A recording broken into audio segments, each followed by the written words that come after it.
Halo guys, ketemu lagi dengan gua Henry.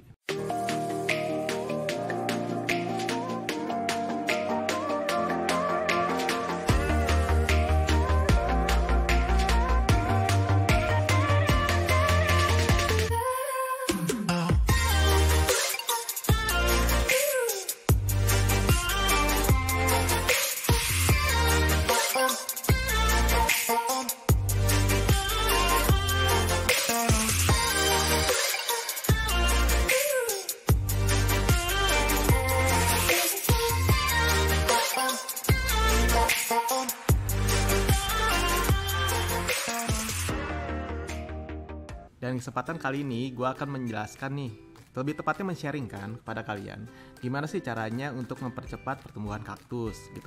Jadi yang kalian tahu sendiri nih ya, pertumbuhan kaktus itu kan lama ya, bisa berbulan-bulan bahkan bertahun-tahun gitu untuk nambahin beberapa senti aja gitu kan. Dulu gue sempat miara kaktus, gue baru ibaratnya pemula lah ya. Itu pertumbuhannya lama banget, kok nambahnya cuma 1 cm gitu selama 6 bulan gitu, kok lama banget gitu kan.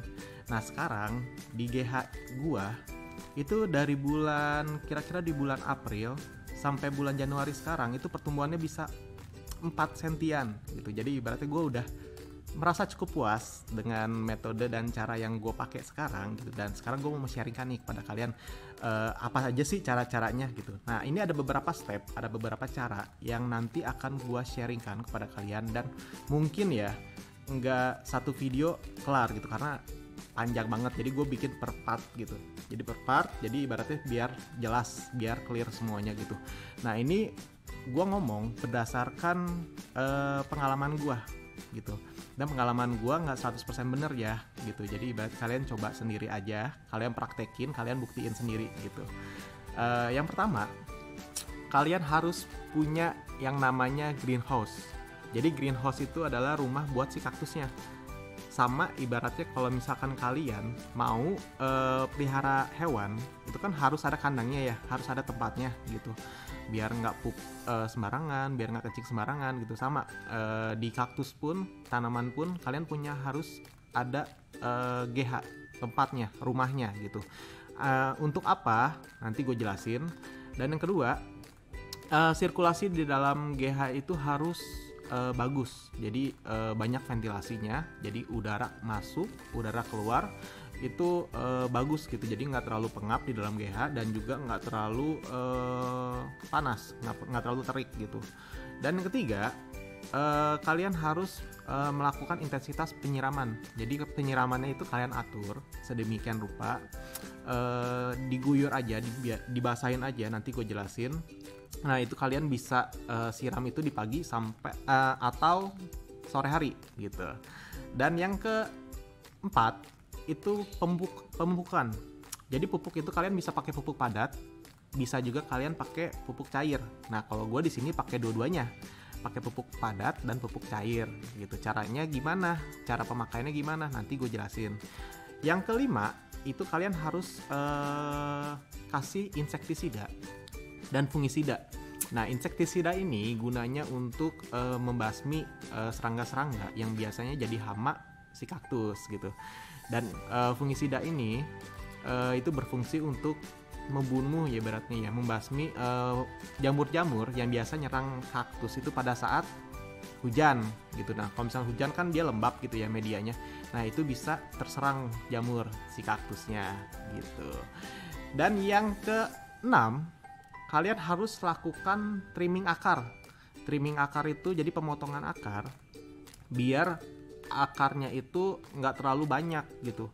Jadi kalian pas dipotong itu nanti vitaminnya semua itu masuk ke dalam si kaktus gitu, bukannya ke akar-akarnya gitu. Jadi si kaktusnya itu fokus untuk si pertumbuhan kaktusnya itu sendiri. Jadi bukan untuk memanjangkan akar gitu. Dan yang terakhir, kalian harus repotting gitu. Nggak perlu rajin-rajin repottingnya, nanti gue jelasin gimana caranya untuk repotting dan di trimming akarnya. Oke, yang pertama gue mau jelasin dulu nih tentang kegunaan GH gitu ya.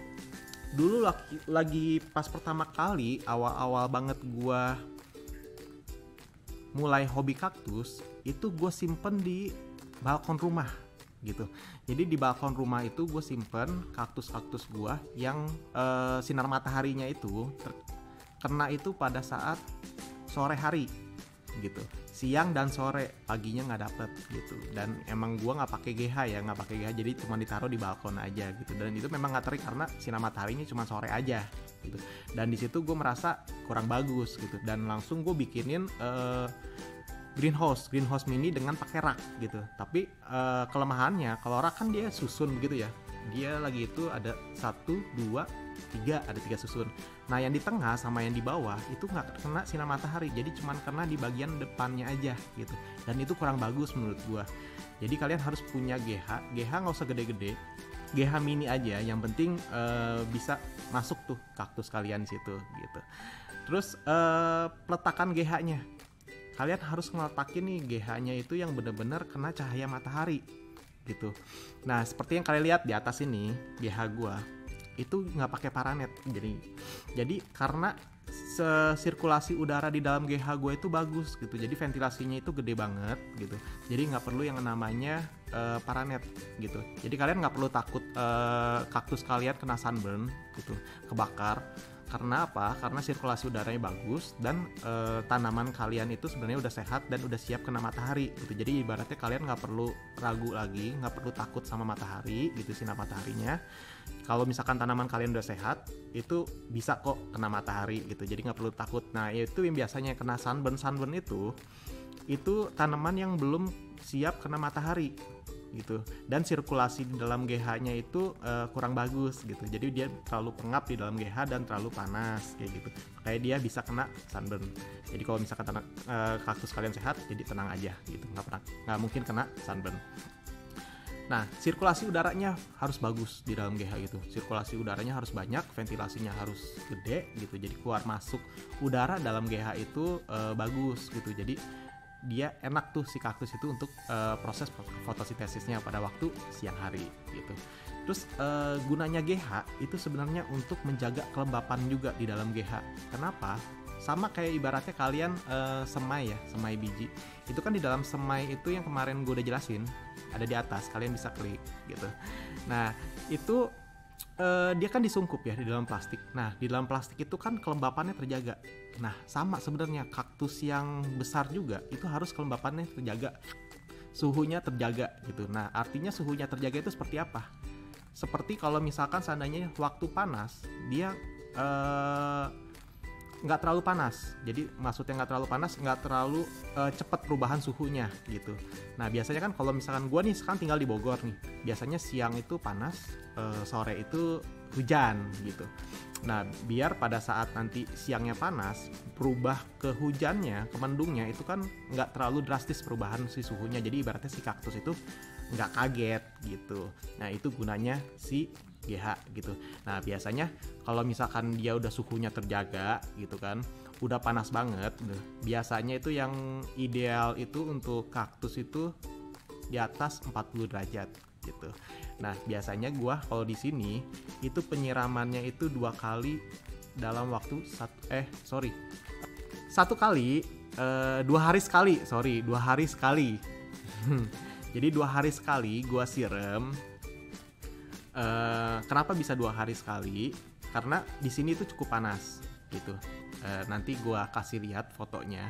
Waktu bener-bener panas banget, itu termometer di gua itu mentok sampai 60 derajat gitu. Dan itu bener-bener panas banget. Dan gua pun nggak kuat waktu siang kesini. Itu udah kayak sauna gitu. Jadi itu suhu yang bener-bener oke buat kaktus. Kenapa gue bilang oke? Nah nanti warna kaktusnya itu akan keluar semua gitu. Jadi kalian nggak perlu takut untuk kaktus gimana sih caranya buat ngeluarin warna, ya cukup dijemur aja gitu. Cukup dijemur, sinar matahari cukup, suhunya bagus, ya nanti kaktus juga akan sehat gitu. Nah kalau misalkan dia suhunya udah bagus, suhunya udah panas gitu kan, nanti medianya juga akan cepet kering. Nah seperti yang kalian tahu, kalau media cepet kering itu kan akan lebih sering nyiramnya ya. Nah sebelumnya kan tadi gue udah jelasin, gue pakai pupuk padat gitu. Nanti pupuk padatnya itu pada saat disiram tuh nanti si kaktus itu kena vitamin lagi gitu. Nah jadi semakin sering nyiram, semakin sering kena vitamin gitu. Jadi itu bagus buat si kaktus kayak gitu. Terus panasnya juga di dalam GH itu bisa untuk mempercepat si kaktus itu bertumbuh dan beranak gitu. Maksudnya beranak itu bisa mengeluarkan anak dan cepat mengeluarkan bunga gitu. Jadi kalian kalau misalkan tahu gitu ya, kalau misalkan kayak kaktus itu semakin kering dia medianya, semakin panas, itu dia akan mengeluarkan bunga gitu. Dan di sini makanya sering banget bunga, dan gue sering polinasi di sini gitu, dan makanya biji gue itu ada banyak dan kaktus gue juga ada cepet banyaknya kayak gitu. Nah cukup sekian part 1 kali ini gitu. Nanti akan gue lanjut lagi untuk part 2, mungkin ada part 3 juga gitu. Nanti dipantau aja, diikutin aja terus. Makanya kalian bantu gue untuk nge-like dan di-subscribe ya.